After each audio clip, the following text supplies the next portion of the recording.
வணக்கம் நண்பர்களே, கதை உலகிற்கு உங்களை அன்புடன் வரவேற்கிறோம். ஒரு அமைதியான காலை பொழுது. சூரியன் மெதுவாக உதயமாகி நகரமே விழித்திட ஆரம்பிக்குது. புது நாள் புது கதைகள் ஆரம்பிக்க தயாராகுது. அந்த நகரத்தில் ஒரு சின்ன பையன். அவனுக்கு சயின்ஸ்னால் ரொம்ப இன்ட்ரெஸ்ட். அவன் ஒரு நாள் ஒரு விசித்திரமான மெஷினை உருவாக்க ஆரம்பிக்கிறான். கொஞ்ச நேரம் கழித்து அவன் அந்த மெஷினை ஆக்டிவேட் பண்ணுறான். ஒரு பெரிய ஒளி. அதுக்குள்ளே இருந்து அவனை மாதிரியே இன்னொரு பையன் வரான். முதல் சில நிமிஷம் அவன் அதிர்ச்சியாக இருக்கான். ஆனால் சீக்கிரமே அவனுக்கு ஒரு ஐடியா வருது.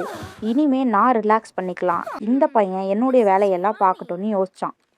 அடுத்த நாள் காலையில் அவன் வீட்டிலே இருந்து பெட்டில் படுத்துட்டு ஃபோன் பார்க்குறான். அவன் உருவாக்கின அந்த டூப்ளிகேட் பாயை ஸ்கூலுக்கு போக சொல்கிறான்.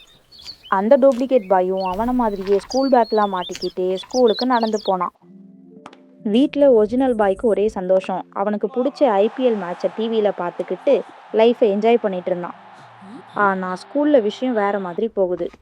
அந்த டூப்ளிகேட் பையன் சாதாரணமாக பிஹேவ் பண்ண மாட்டான். கிளாஸில் கவனமே இல்லாமல் உட்காந்து டீச்சரை பாடம் நடத்த விடாமல் ஹோல் கிளாஸையே டிஸ்டர்ப் பண்ணுவான்.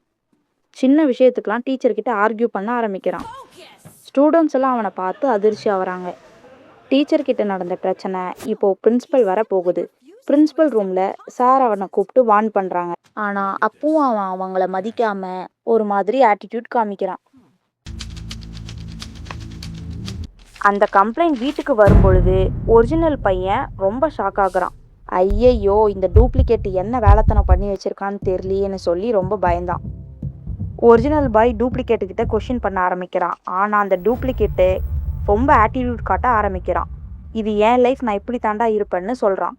இதுக்கு மேலே விட்டா இவன் என் லைஃபையே கொலாப்ஸ் பண்ணிடுவான்னு ஒரிஜினல் பாய் யோசித்தான்.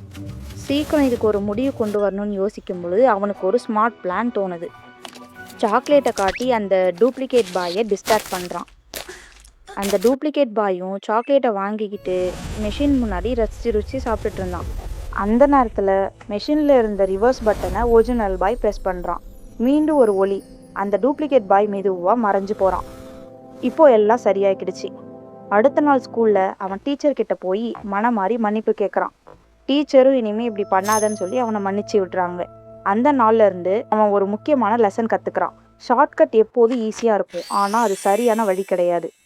இந்த மாதிரி ஸ்டோரிஸ்க்கு நம்ம சேனலை லைக் பண்ணி சப்ஸ்கிரைப் பண்ணிக்கோங்க.